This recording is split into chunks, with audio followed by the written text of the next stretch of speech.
Welcome back to Hansraj e-Samvaad. We are once again in the third podcast on Indian aesthetics. The first two podcasts are there in the dedicated playlist that I've all created for all of you. We are once again back with Dr. Devender Singh, and let us continue forward our discussions on Indian poetics as discussed and as told by Dr. Singh himself in the last podcast that we will be this time.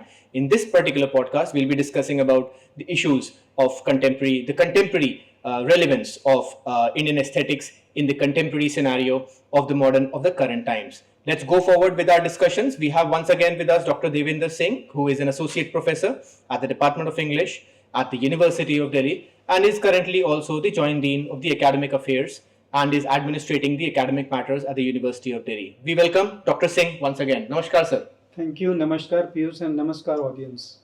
Sir, firstly, welcome back. And the audience has been, engaging with the previous videos quite positively. And we have received really positive comments about the idea of Indian aesthetics.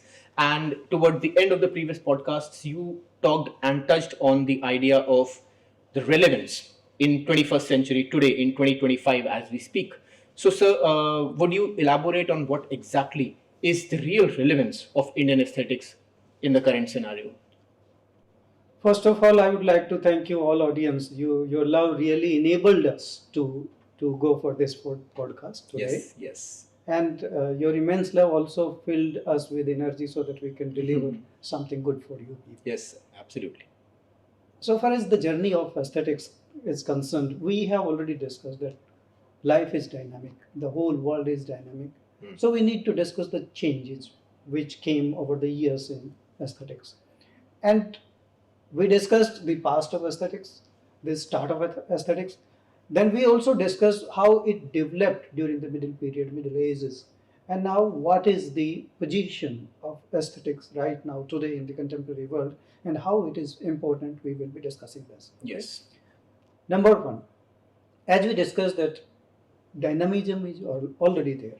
Okay, and dynamic nature of everything also enabled, rather also compelled our aestheticians to bring changes into this particular faculty of literature to make it fit to the world.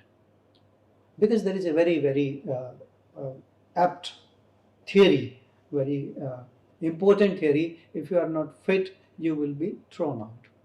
And Bernard Shaw, George, because we are discussing literature, so we need to quote some great people, take quotations from their own work. Canonical writers. Yeah, canonical writers. Bernard Shaw says, if you are not fit for this world, you will be kicked out. So aestheticians discussed, evolved, and made aesthetics fit to the contemporary generation. We started from Shunya, came to Shabd, then Dhwani. From Dhwani to meaning to Vakroti, and Vakroti to rhetorics. Next phase of aesthetics, what after rhetorics? People added certain things to aesthetics and they gave a different perspective of aesthetics. Okay, but after Vakroti, they started to think, if we give twist to language, is it enough for the next generation? Because T.S. Eliot says we live in the world which is complex.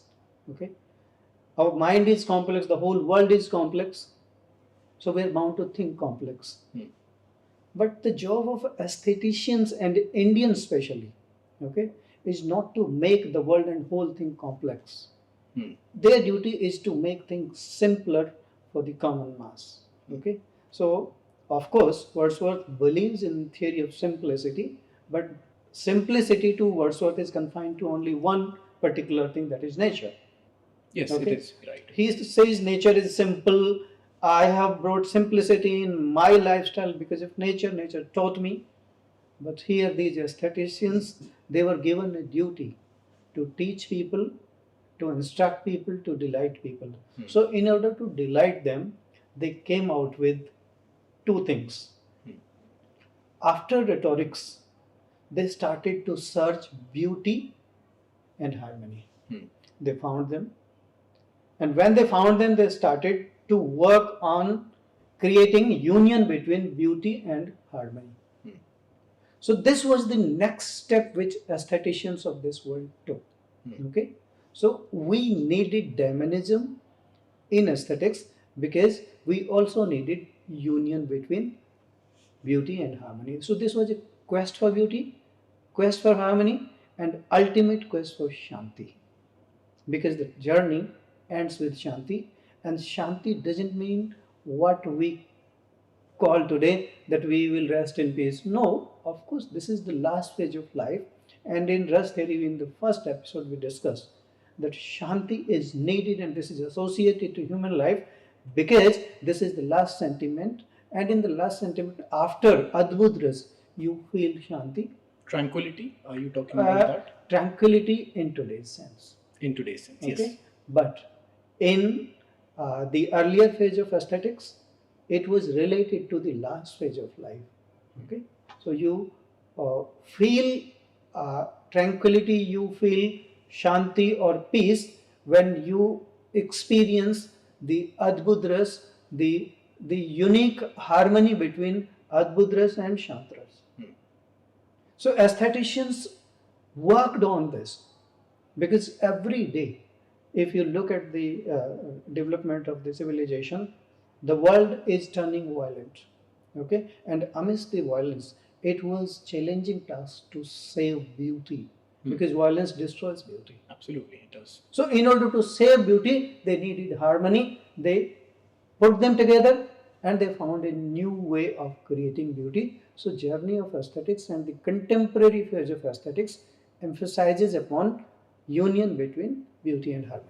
Wonderful. I think, sir, you have very nicely summarized the entire relevance of Indian aesthetics, Bharati aesthetics in the contemporary times. In the wake of the recent attacks that we have seen in India, our heart goes out to the people who have suffered.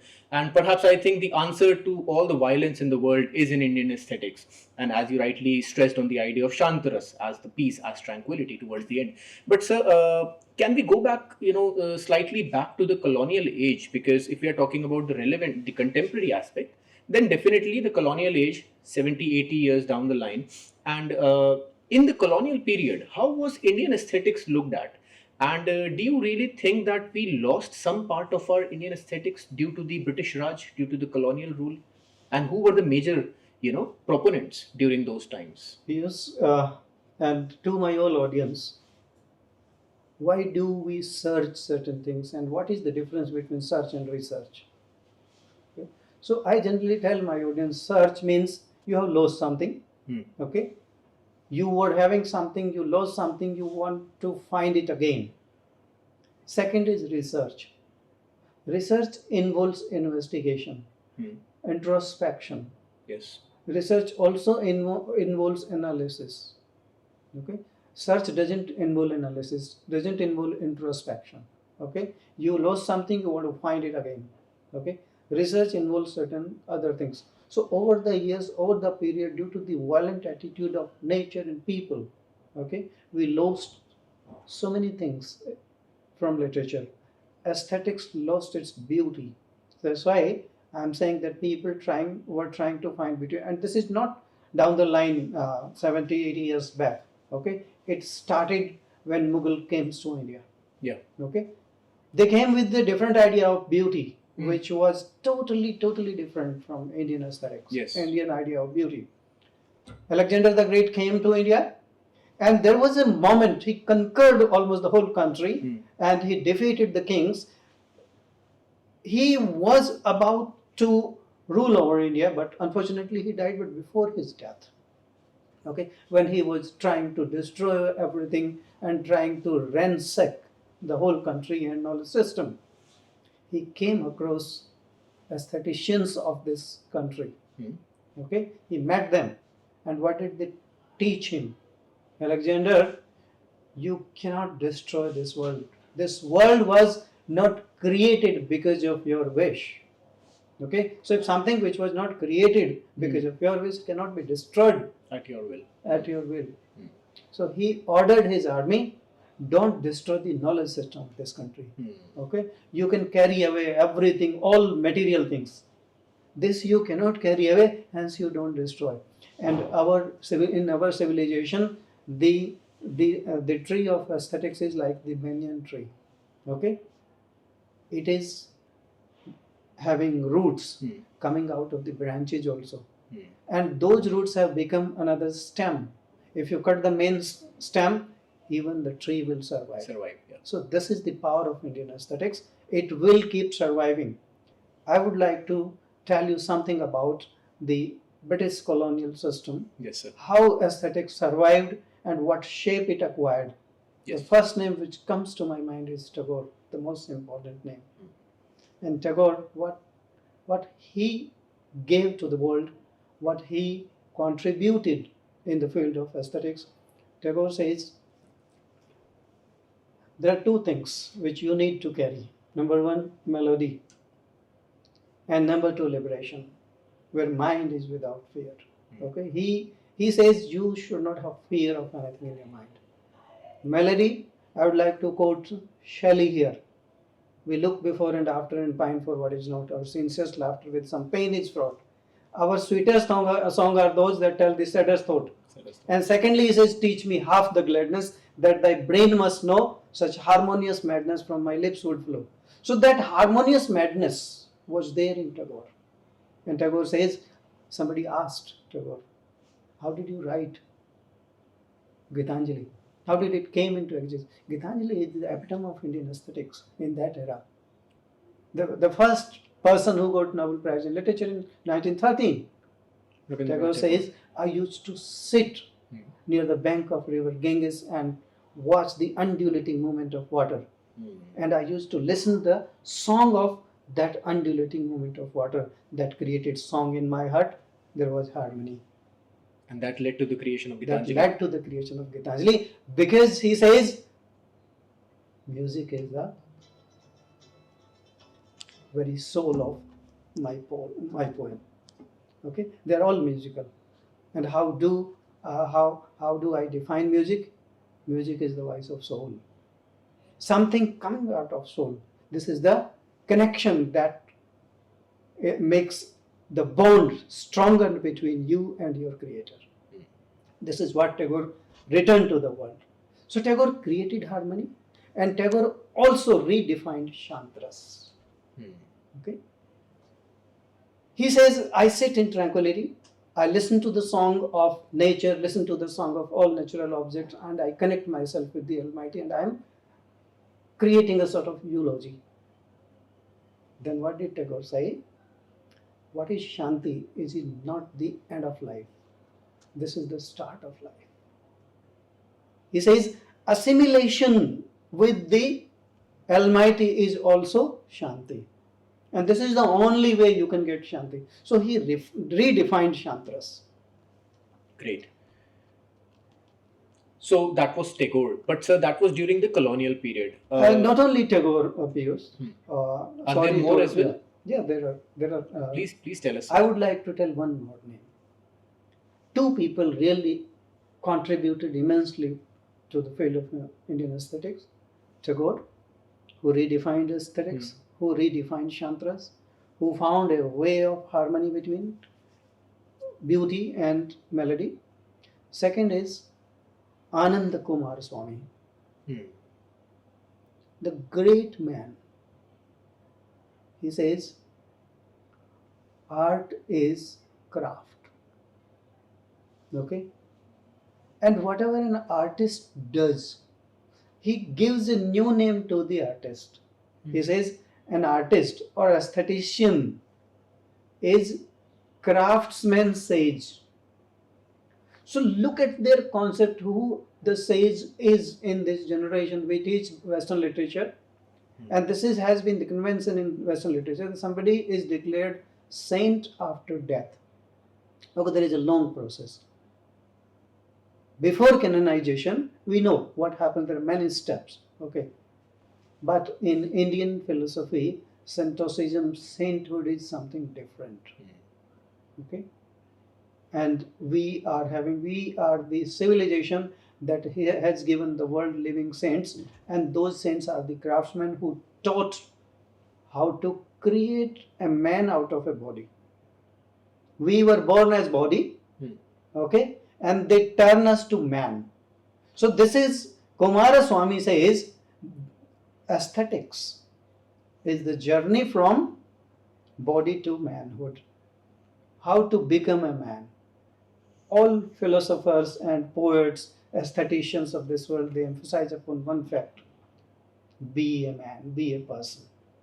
So from body to person and person to personality, this journey was taught to the entire world by Kumaraswamy. Okay? And he restored the dignity of Indian aesthetics, which lost over the years. Perhaps due to the colonial rule and Due to the colonial foreign rules, because rule. he mixed two things actually, like Tagore.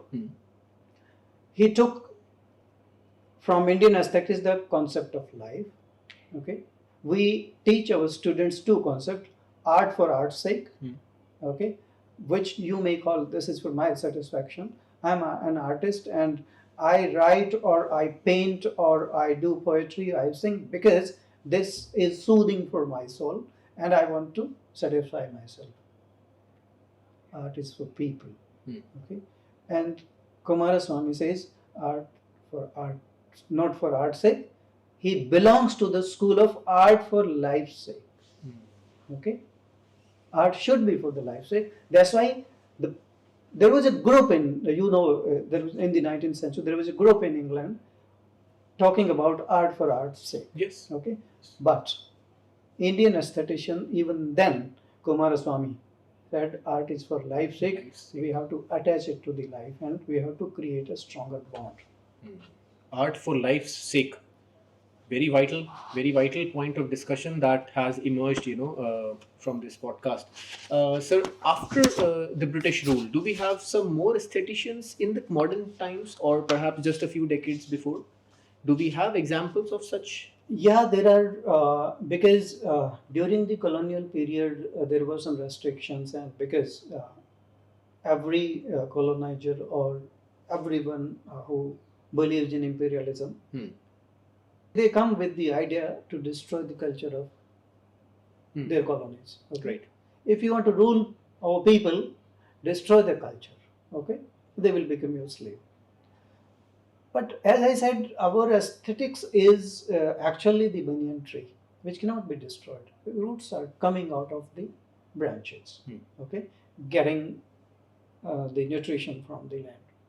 So this land is having something special which gave birth to different aestheticians. And one name which I would like to tell is the Kapila Vatsyayan. You mentioned it briefly in the previous lecture. In the previous lecture, we mentioned Kapila Vatsyayan.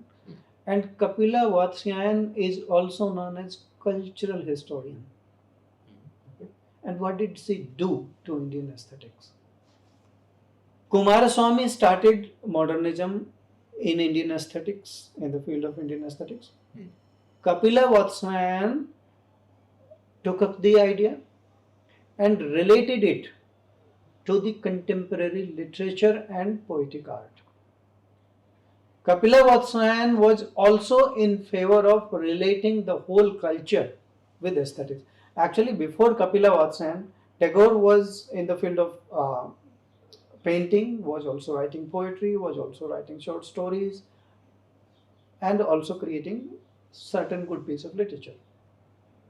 But literature as a whole, because art, if we talk about our civilization, we in our classics talk about 64 arts.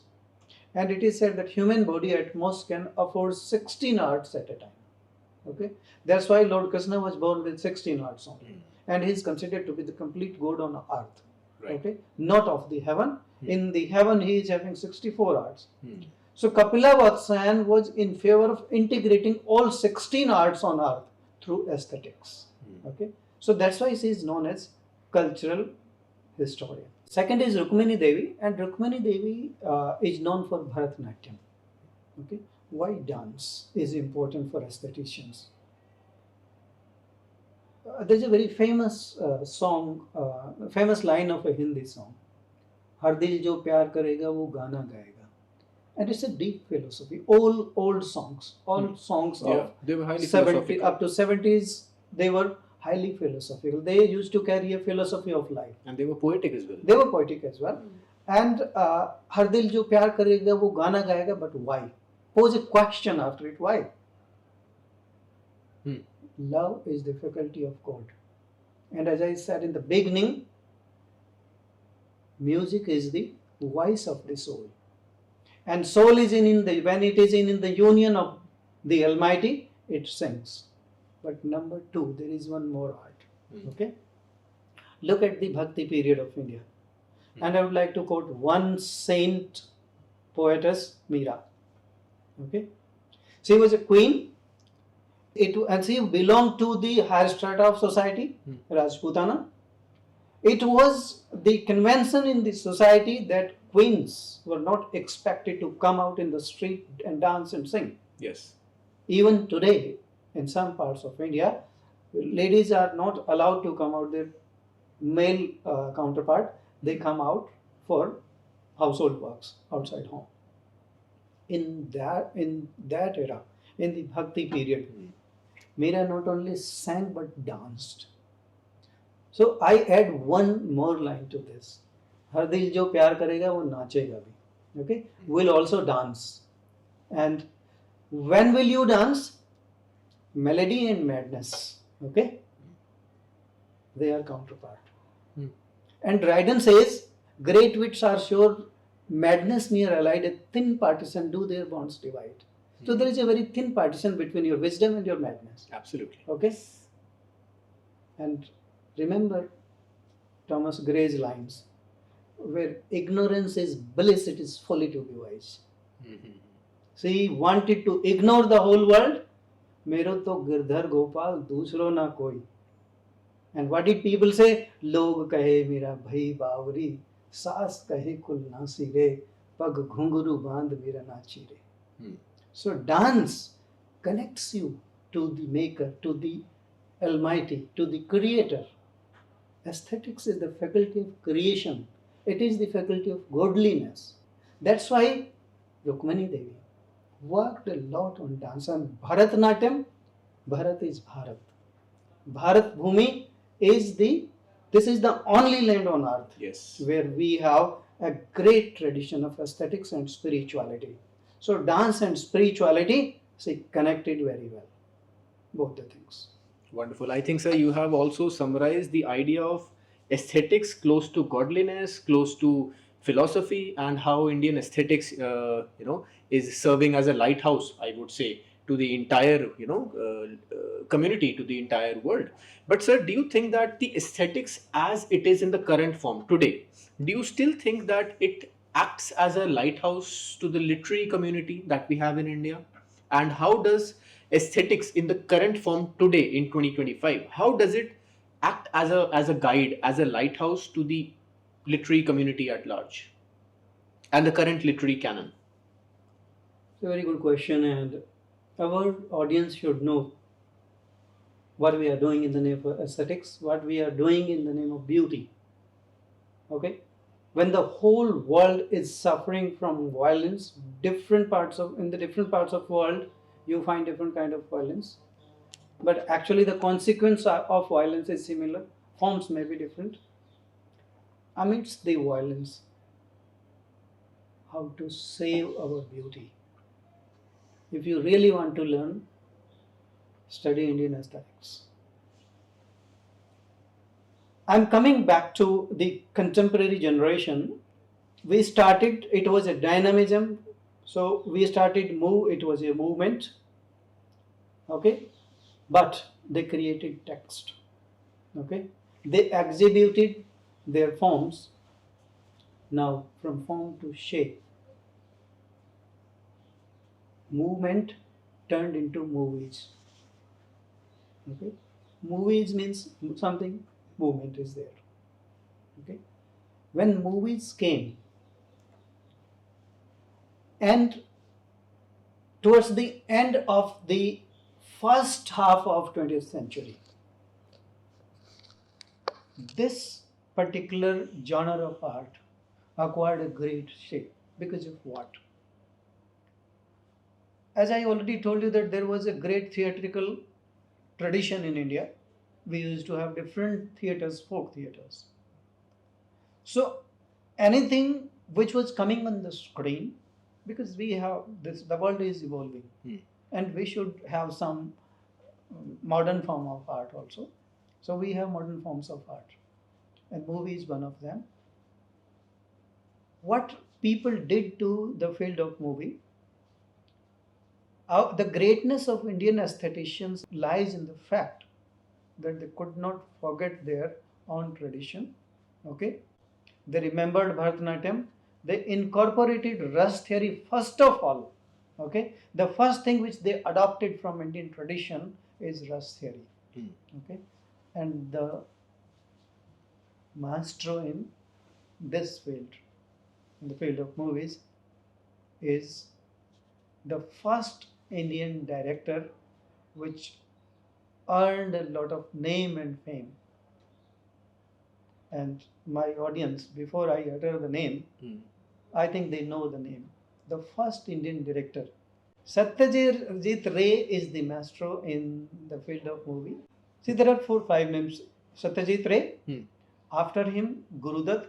Satyajit Ray revived Ras theory, worked on the emotion, connected Ras with emotion of people. Gurudutt came, mixed melody and Ras. Okay. Then Raj Kapoor. His journey is from lok to folk. Okay. And then one more name, Shyam Benegal. To today's contemporary socio-political issues, he related with Ras and aesthetics. So Indian movies gave a particular shape, but they did not divert themselves. Okay, they were reproducing Indian aesthetics. Okay, and making it fit as per the taste of the contemporary generation. So the most important thing which I would like to tell to my audience, whatever the age we witnessed, whatever the time and hardships we witnessed during past centuries, aesthetics survived, will keep surviving, because it is having the godly element in it. Great. Thank you, sir. I think in totality, we discussed the various contemporary forces which are going on, when we talk about Indian aesthetics. You very rightly mentioned some of the pre-colonial, some of the post-colonial aestheticians, and made some really interesting claims on, the idea of Bollywood and how Bollywood has also incorporated Indian aesthetics in the form of the various revolutionary directors that you mentioned. So thank you so much, sir. It was really a wonderful podcast, and as always, in Dr. Singh's style, it is highly insightful, philosophical, and at the same point, very, rightly targeted at the audience as well. So in the next podcast that we'll be having, can you just briefly tell us what we'll be discussing? Thank you very much, my audience, and we will try, because of your love and the respect you are giving, we will try to go back to our epic age, and we will talk about aesthetics of Indian epics. Wonderful.